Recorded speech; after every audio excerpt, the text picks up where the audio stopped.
Bienvenue à vous dans Starting Block, l'interview sur les jeunes pousses de la mobilité sur Mobility TV. Aujourd'hui, nous vous présentons Volt. Bonjour Grégory Coyot. Bonjour. Vous êtes le fondateur de cette entreprise Volt qui va fêter bientôt ses 6 ans, on est d'accord? On est d'accord, tout à fait. On va voir comment vous avez grandi, on va parler aussi de votre parcours, on va parler de votre spécialité, de ce que vous distribuez d'ailleurs, puisque vous distribuez tous les instruments possibles de la micro-mobilité en ville, c'est ça? Tous les véhicules, oui, tout à fait. Donc des véhicules, vous vous appelez Volt par définition. C'est électrique. Électrique, on a des scooters, on a des monoroues, des vélos, des trottinettes électriques. Des triporteurs, des biporteurs, voilà. Tout ce qui vous permet de faire combien de kilomètres?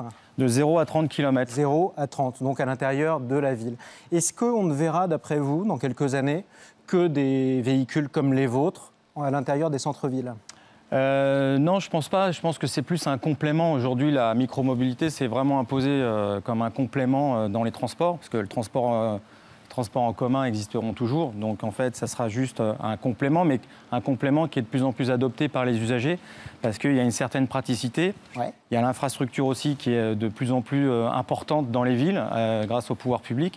Donc, plus de l'infrastructure sera mise en place, mieux les micromobilités se porteront. Donc, vous distribuez un certain nombre de marques d'ailleurs de ces véhicules. On peut rappeler les principales marques peut-être? Alors oui, donc Orwin, Dualtron, Mini Motors, Trips, qui est un fabricant de triporteurs français, parce qu'il y a très peu de fabricants en France, donc voilà, il faut quand même de temps en temps les citer. Le triporteur made in France. Exactement, donc on est quand même très fiers.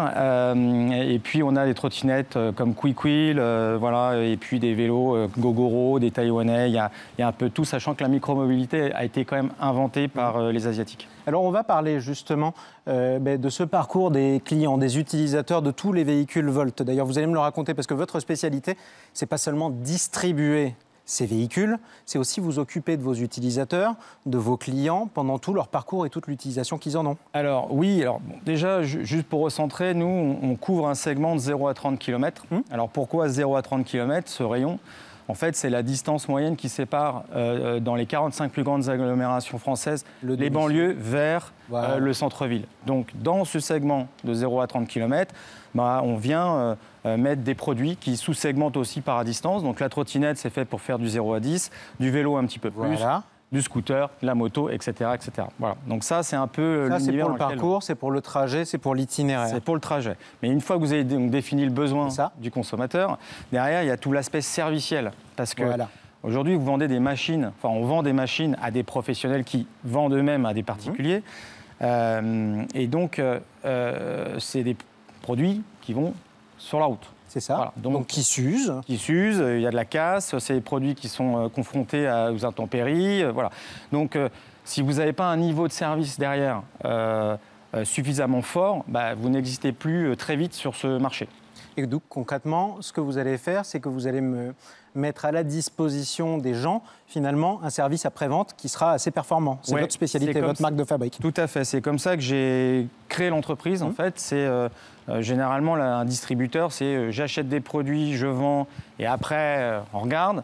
Moi, j'ai mis la pièce détachée au centre du réacteur, parce que sans pièce détachée, pas de service après-vente, pas de business à long terme.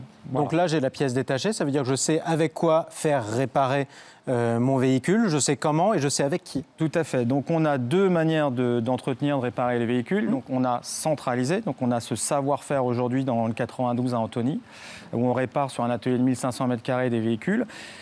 Mais ce sont les véhicules pèse lourd. Donc, quand vous avez des clients partout en France, même en Europe, c'est difficile d'envoyer un produit par Chronopost. Donc, par moment, il faut les réparer sur place. Exactement. Donc, j'ai créé un réseau de prestataires labellisés, capables d'intervenir sur nos machines en moins de 48 heures. Imaginons, par exemple, que j'ai une trottinette, je la casse, j'ai un accident. Ça me prend combien de temps, à peu près, pour la faire réparer? 48 heures, parce que nous, en 24 heures, vous avez la pièce détachée. Et l'engagement de mes partenaires, c'est d'intervenir en 24 heures. Et ça, c'est le positionnement qui doit vous donner une longueur d'avance et qui vous donne une longueur d'avance, d'ailleurs, sur le marché. Tout à fait, parce que imaginez-vous, je ne sais pas si vous avez une voiture, mais 70% des utilisateurs de la micromobilité, c'est pas pour aller chercher du pain, mais c'est pour se rendre au travail tous les jours. Donc imaginez-vous un client où son produit est voilà, pendant 3 semaines chez le réparateur. il est un peu fou. Voilà. Donc du coup, on doit réduire ce temps parce que l'expérience client est de plus en plus d'utilisateurs dans les villes. Donc on doit réduire ce temps d'attente. Obligatoirement, faire en sorte justement que l'utilisateur puisse récupérer tout simplement son véhicule le plus vite possible. Parlons de la gamme de véhicules, reparlons de la gamme de véhicules que vous distribuez. Il y a aussi des monoroues par exemple. Oui, Giroroux, parce que Giroroux, c'est plus pour une communauté de passionnés. Ouais. Parce que bon, c'est... l'appréhension du produit elle est plus complexe qu'une trottinette ou un vélo électrique, même un scooter électrique. Qui sont ces passionnés? Alors, c'est des urbains, périurbains. En fait, il n'y a pas d'identification. Ils vont l'utiliser exactement comme s'ils utilisaient une trottinette, on est d'accord? C'est à peu près la même distance? Oui, alors un peu plus longue. Et la Giroroux, elle procure vraiment une sensation de glisse. Donc vous avez une super expérience de glisse, c'est ce qui fait qu'il y a une communauté de passionnés. Mais on peut aller un petit peu plus loin qu'avec une trottinette parce que voilà, il y a un confort qui est différent et du coup, voilà, on a petite quinzaine de milliers d'usagers, d'utilisateurs en France. Et c'est vrai, comment vous les avez identifiés? Ceux-là en particulier, une communauté spécifique, ceux qui veulent utiliser les Giroroux, vous vous êtes dit, il y a un marché, il faut qu'on aille dessus, il faut qu'on leur rende ce service. Alors, il y a des réseaux sociaux maintenant. Et donc, en fait, tout est très vite identifiable. Moi, mon business, il s'appuie sur tout ce qui est content, donc médias sociaux. Et j'utilise alors pour pas les citer, des YouTube, des Instagram. Voilà. Donc, vous voyez ce qui fait réagir? Très vite, très vite. Donc la veille du marché, elle se fait maintenant là-dessus. Donc on sait les attentes du consommateur, on sait les identifier, on sait ce qu'ils veulent, on sait ce qu'ils attendent. Et donc ça me permet, moi, de remonter à mes usines les améliorations pour les prochaines sorties produits. C'est pratique. Vous avez parlé d'ailleurs de glisse, sensation de glisse sur le Giroroux. C'est aussi votre slogan, l'un de vos slogans, la glisse urbaine. La glisse urbaine. On dit les transports, on dit la mobilité, le déplacement, la locomotion. Oui, c'est la glisse. Pourquoi la glisse? Parce que en fait, moi, quand j'ai eu la chance, il y a déjà plus de 8 ans, de tester vraiment des différents produits en Chine et à Taïwan. Et en fait, il y a un avant, un après. Donc il y a un truc qui se passe, c'est une expérience et vous vous sentez porté. Donc pour ceux qui n'ont jamais utilisé soit une trottinette électrique, soit un vélo électrique, même un scooter électrique, parce qu'il y a une sensation qui est spéciale, on ne peut pas le savoir. Et donc c'est pour ça qu'on parle d'expérience de glisse, parce qu'il y a une sensation de liberté.